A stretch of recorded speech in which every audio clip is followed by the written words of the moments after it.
Flavio Pizzaiolo, su Pep.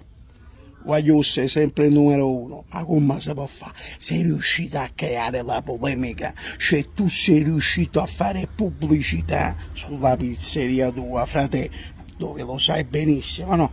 Cioè, tu sai pure tu, ma chi sa mangiava che la pizza è merda? Cioè, nemmeno tuo figlio Facco, nemmeno Facco e i suoi migliori amici, Toro Cadillo e povero Gabbiano. Frate, mo ti porto un altro consiglio. Poi se vuoi di ma io so che tu sei una persona scialtra. La prossima mira, mo c'è la maviglia che il friggitori, con quelli che vendono il zeppo di panzarotto in coppia di 3 rotte e mi sapi.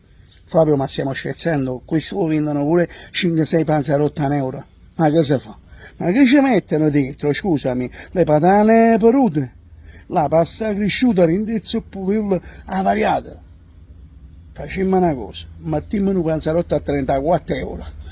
Ma mi ha revuto, frate, sai quanta scima vengono a mangiato te? Allora, panzarotto, allora noi possiamo chiamare così, ti do un'idea, proprio tu, che passi struzzato, sei un numero uno. Allora, Crazy Pallerisa, lo chiamiamo, oppure Happy Scagiuzziello, frate, e poi vendiamo i pacchetti, o panzarotto in casa, oppure lo vendiamo 74 euro.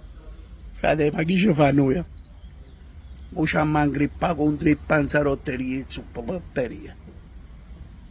Panzarotterie, zuppolotterie, avete le ore contate. Sta arrivando Flavio Pizzaiolo, o Pocunara, o Magliara.